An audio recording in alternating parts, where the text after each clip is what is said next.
Good morning, everyone. I'm Tom Brokaw. This is today, December 9th. I'm here with Jane Pauley, and this entire half hour will be devoted to the murder of John Lennon. Welcome to Watch Mojo. And today we're looking at celebrities whose tragic deaths have been attributed by some to none other than the Federal Bureau of Investigation. Good evening. Dr. Martin Luther King, the apostle of nonviolence in the civil rights movement, has been shot to death in Memphis, Tennessee. Marilyn Monroe. Her international appeal took her from command appearances to the other side of the world and entertainment for Korean GIs.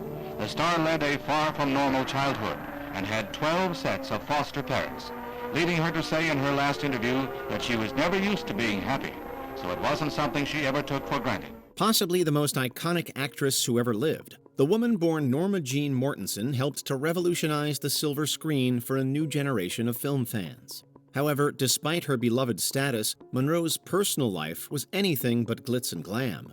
Her love affair with Arthur Miller put her directly in the FBI's crosshairs and led to them opening a file on her. Why did she have to struggle, do you think, in the way that she did?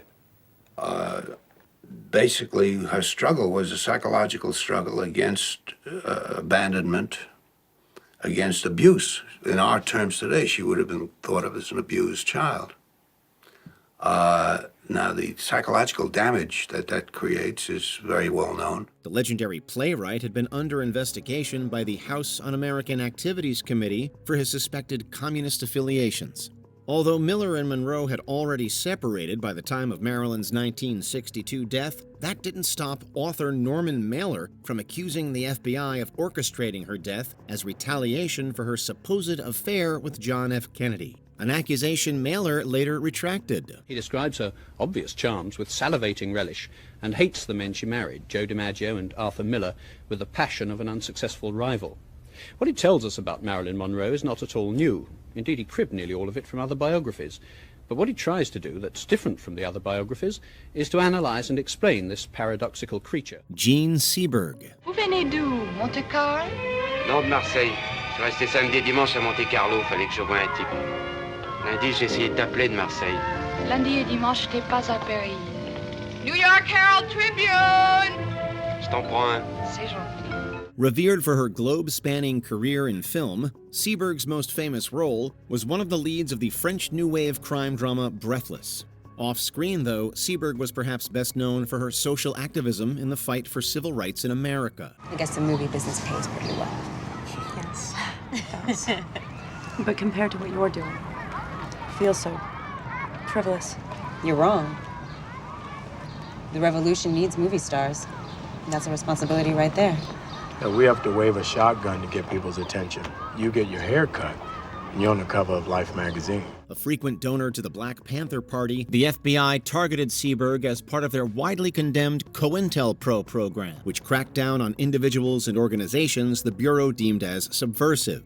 Seberg was subsequently harassed and defamed by the FBI, and the 1979 discovery of her body in the back seat of her Renault has variously been attributed to the Bureau directly or to her own hand as a result of the mental distress she had been put under. The intertwining of those lives, the watcher and the watched, is the kind of glue of the storytelling, and for the audience to experience the surveillance thriller in a way via the FBI story, but to see the mechanics of surveillance and see that turned against Jimi Hendrix.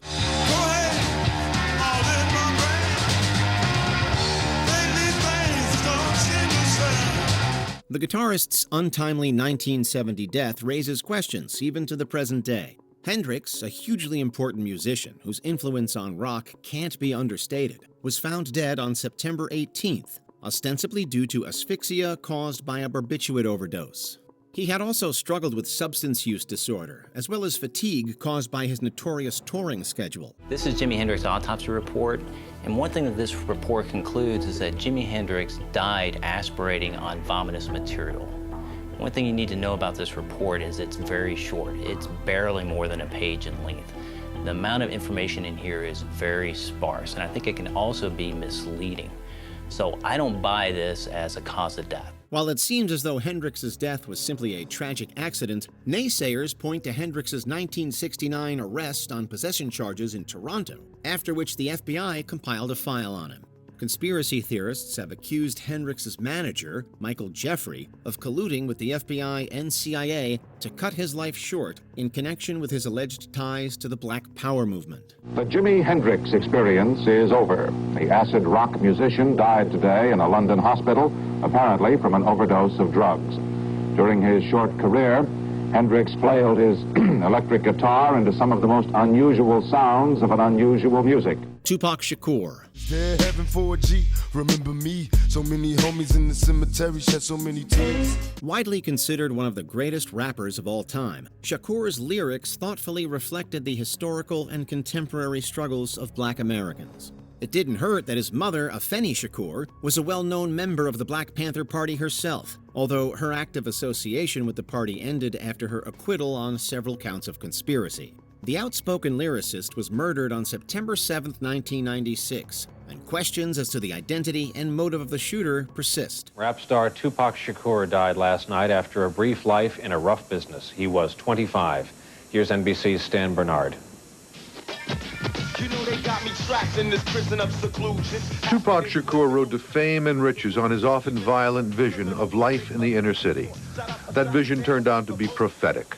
His own death from multiple gunshot wounds. However, among other conspiracy theorists surrounding Pac's death, one posits that the FBI had him killed for his anti-authority attitude, as well as his involvement with the 1993 Atlanta shooting of 2 off-duty police officers. I like rappers who are gonna say what they have to say. You know, I really like that. He didn't hold nothing back, he didn't bite his tongue, but like I said, Tupac took things a little bit too far. John F. Kennedy. From Dallas, Texas, the flash, apparently official, President Kennedy died at 1 p.m. Central Standard Time, 2 o'clock Eastern Standard Time, some 38 minutes ago.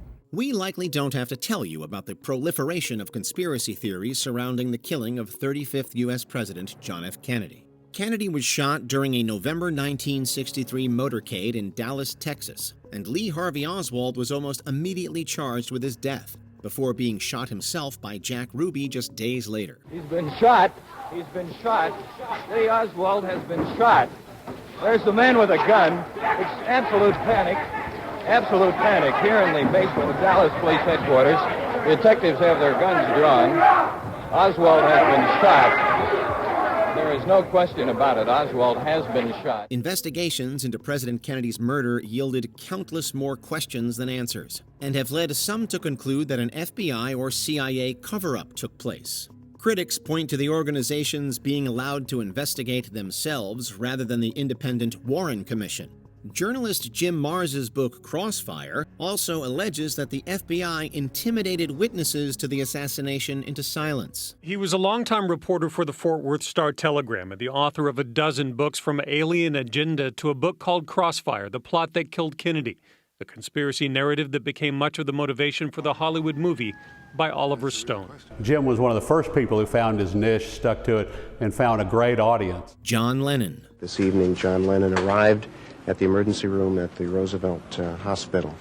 He was dead at the time of his arrival.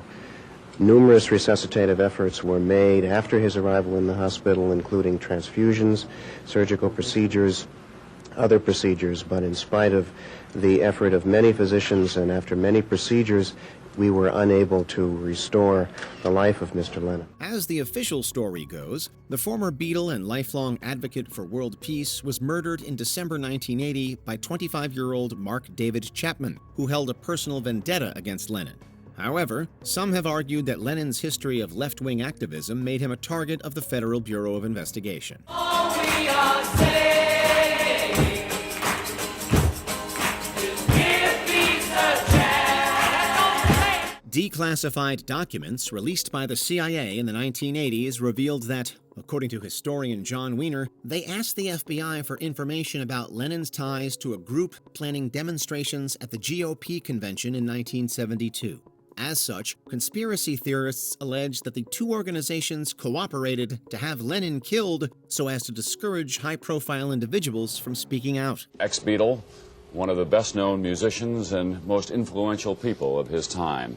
As you heard Dr. Stephen Lynn at Roosevelt Hospital in New York City say, Lennon was shot and killed at about 11 o'clock last night outside his apartment building. Malcolm X. If you can't do for yourself what the white man is doing for himself, don't say you're equal with the white man. Right. If you can't set up a factory like he sets up a factory, don't talk that old equality talk. The revolutionary and human rights activist born Malcolm Little remains the subject of heavy controversy 60 years after his death in February 1965. As part of the FBI's aforementioned COINTELPRO program, Malcolm X was surveilled until the end of his life, accused by the Bureau of subversive anti-American activities. His departure from the Nation of Islam in 1964 led to an escalating feud between him and the organization, exacerbated by the FBI's efforts. Any black leader with charisma was a target of the government's COINTELPRO program, and that's stated in their own objectives of the program. Who are you? You don't know. Don't tell me Negro, that's nothing. What were you before the white man named you a Negro?